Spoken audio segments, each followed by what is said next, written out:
my channel. It has been a while. It has been a while and I've missed YouTube a lot. I have not been able to make any content for past 2 to 3 months just because, I don't know, I just wanted to go somewhere else with this YouTube channel. Obviously, I'm still gonna talk about plants. It's never gonna change because it's my passion and this is why I started this YouTube channel, but I wanted to, you know, evolve. I think my last YouTube video already talked about evolution as a content creator and how I consume my passion, you know, my hobbies. And today I wanted to dive a little bit more about houseplants, but into another spectrum. I just think that we often think about plants as objects and not enough as living things, you know, and how they, you know, interact with the atmosphere, the light, the textures of the environment. And that's why I think home decor and houseplants just go well with each other, and I wanted to talk about it today. This is why in this video I'm gonna talk about a few house decor or house design styles and how to style, you know, your plants around these. The goal here is not to buy more plants, obviously, but in my, you know, journey of owning houseplants, I'm trying to not, you know, get into this big collection thing and more into the, you know, have an organic collection and, you know, style your home, being mindful of that. Okay, so let's talk about bohemian decors. These spaces are full of lives, colors, textures, you know, a lot of textiles in general and a lot of different kind of materials. So in terms of plants in these kind of spaces, I will not think about something simple or minimalistic. I will think of something, you know, even, you know, richer and colorful and even slightly chaotic. I'm thinking about a variegated philodendron, like something, you know, colorful, like a pink princess, or even like some kind of begonia, because they can be very, very colorful.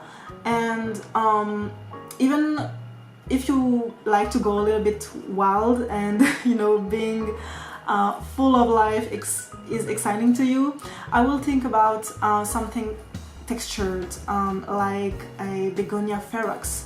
I really love begonias actually, but I only own one, which is just there, and this is my OG plant. This, I think I've talked about this begonia a lot since I started this YouTube channel, but this is one of my OG plants. The mother plant is at my parents' house. This is a begonia beefsteak.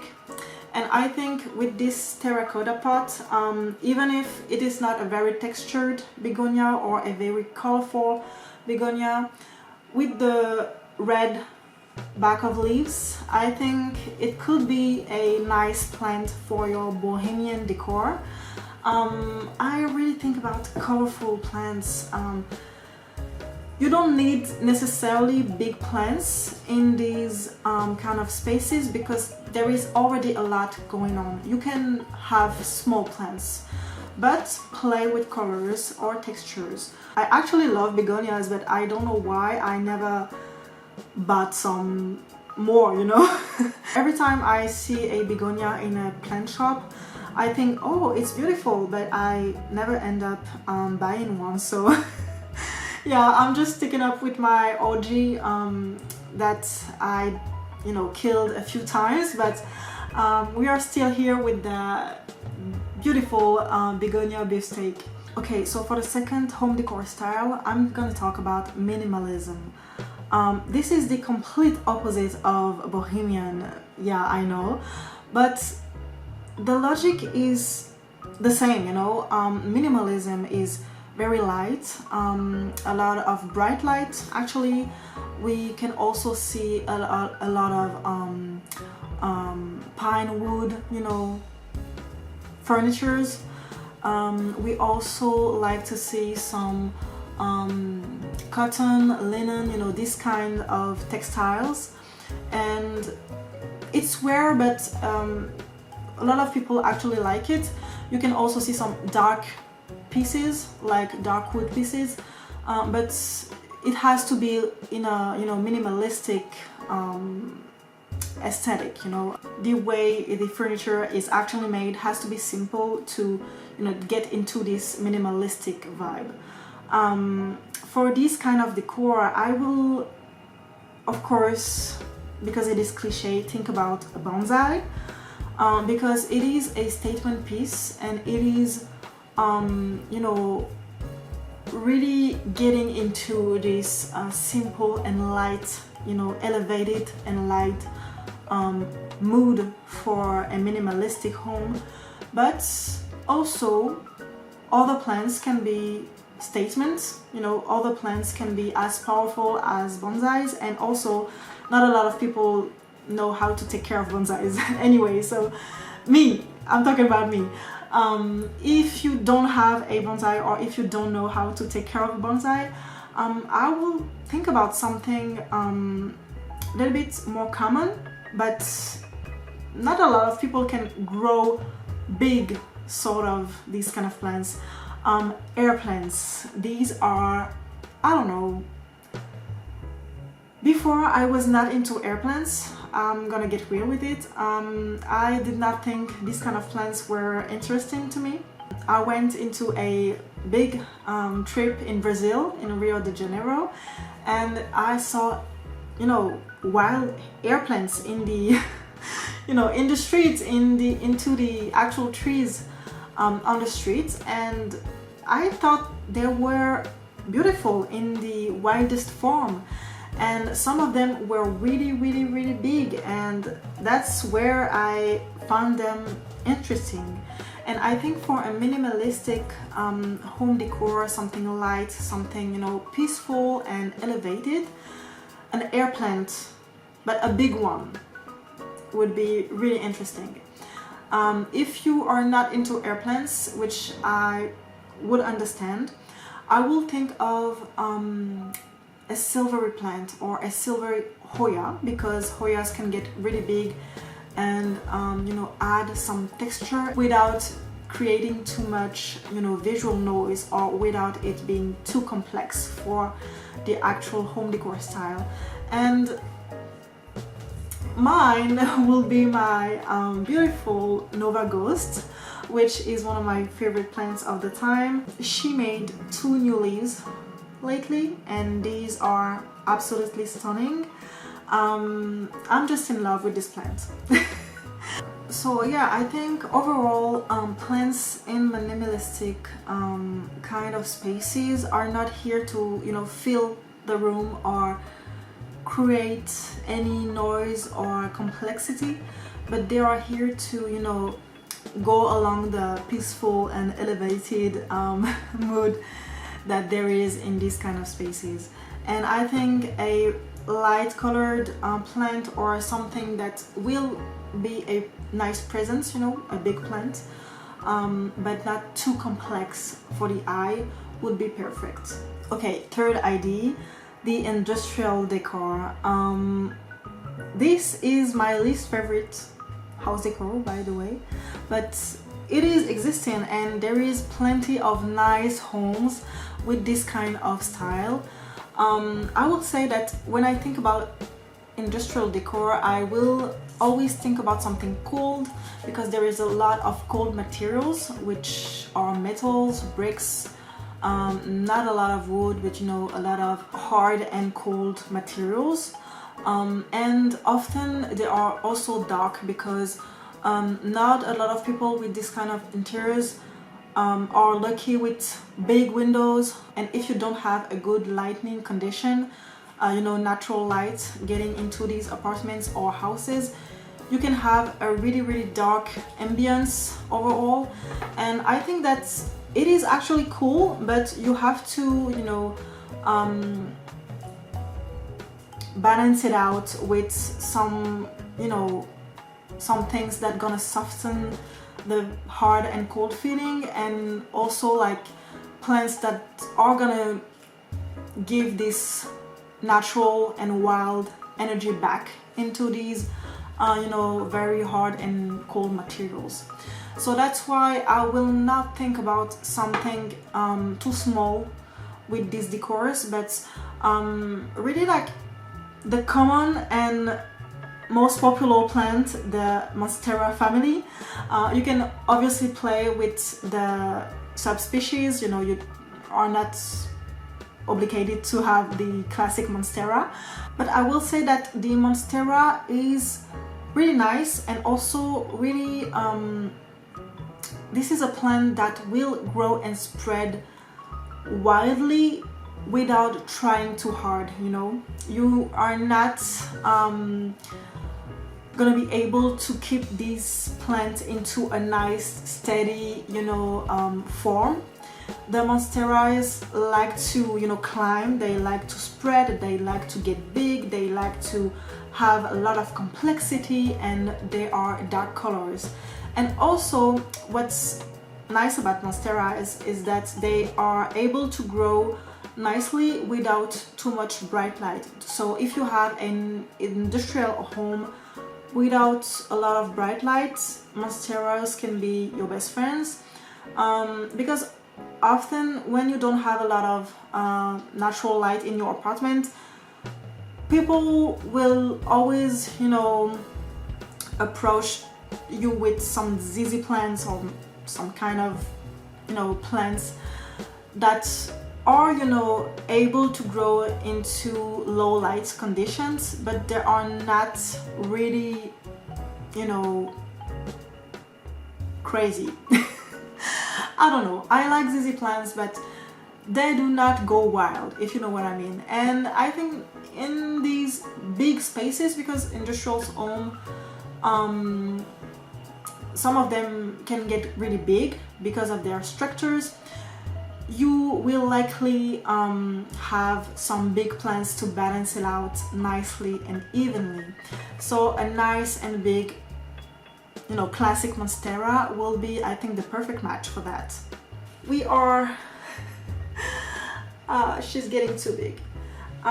We are still dealing with no moss pole, you know, structure condition, and this situation is the best for me because I don't like moss poles, and I'm trying to get this baby growing without it. I don't know how I'm gonna do because it's getting pretty tall and she needs something to, you know, climb to. But yeah, this baby Monstera would be perfect for an industrial home. I do not have an industrial home, but I really like my Monstera, and she's also one of the OG plants that I own. She's one of the first rare-ish houseplant that I bought back in the days. And yeah, she has been in this journey with me for a long time now. And obviously the bigger she gets and the prettier she is. But she's kind of hard to handle now. And the last one but not least, mid-century modern decors. I think this is one of my favorite kind of decors, even if I don't like everything from that. They are still very interesting to me because they are very curated, and there is a lot of, you know, research into the decors. You have a lot of different shapes, colors, textures, a lot of references, and overall I think mid-century modern decors are just homes for very passionate people or people that likes to reference things all the times, like me, even if I don't have this kind of decors or not entirely. I like to reference things all the time too, and I think that in this kind of homes, every piece matters. So when you choose a plant, you have to think about it as a statement piece, like any other furniture. Even if a plant is not an object, I think you have to get this statement importance, even if it's a plant, you know. And for a home where everything is referenced and everything is created, I will think of something very unexpected and something that gives a statement. I will think about an olive tree, honestly, or some kind of tree, but an olive tree is very, very unexpected because you will not think of that into an interior design. I think lately I have seen a lot of people bringing trees into the interiors, and a lot of people now are able to, you know, grow trees into their homes. We often see lemon tree or things like that, avocado trees, if you live, you know, in a tropical environment. But olive tree is not an indoor plant at all, and some people are able to, you know, grow these into their interiors, even if they are never gonna get, you know, any olive. It's okay, it's still a very, very beautiful tree. And if you are not able to get into an olive tree, I will think of a big cacti. Honestly, I always wanted a big cactus, but I never was able to get one because I don't have a lot of light in my apartment. My natural light situation is not the best to grow these kind of plants, and it will be very, very, very selfish to buy a big cacti which will die in the next 2 months. So instead of that, I have my beautiful statement piece. This is my Rhipsalis, which has been also one of my long relationship friend. Yeah, she has been with me for a long time now. This is not one of my OG, but yeah, almost at this point. She has been in my collection for a lot of time now, and yeah, she's doing great. It's not the biggest or wildest Rhipsalis you ever seen, but she is a statement piece, honestly. And you know, it's wild enough and interesting enough, I think, to get into this kind of interiors. Obviously, if you have a bigger Rhipsalis, it will be kind of better, but for now that's all I have. And maybe in a few years, if I have a mid-century modern home, I will get my big Rhipsalis with me. But yeah, I think you have to have a statement piece as a plant in this kind of homes, and either it's an olive tree, either it's an enormous cacti, or even a variegated cacti, or like me, if you have a pitiful but healthy Rhipsalis, you know, it's supposed to be unexpected, and that's the vibe, I think, in this kind of homes. I just think that for the longest time I, you know, thought about my houseplant hobby as a way of collecting plants, you know, and, you know, just adding numbers into my collections. And now I think I see things differently. I prefer to, you know, watch my plants grow and care about my plants, and, you know, consider the lighting condition, the environment, the humidity, and the spaces a little bit more, especially in my home, because I have a very tiny apartment with a lot of you know, hobby capacity, obviously, but still a small space for hobbies like that. And I think that now I try to think about how to, you know,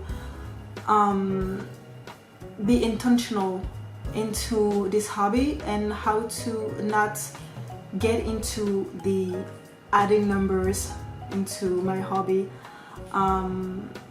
because obviously there is a lot of plants that I want, and I will at some point buy new plants because I want to and because I want a new plant. But I'm really trying to be intentional here and to make my journey into this hobby evolve in a way that it's substantial and that is not too selfish. At least I try. Overall, I just want to create something that feels, more alive and not just some, numbers and structures and, calculating what I can do with what I have and what I want and all of these things. I just want something more alive and organic, and some plants are not in a good condition and some plants are, and it's okay. And I think that's where I want my hobby to be, and that's why in this channel today I wanted to make a little bit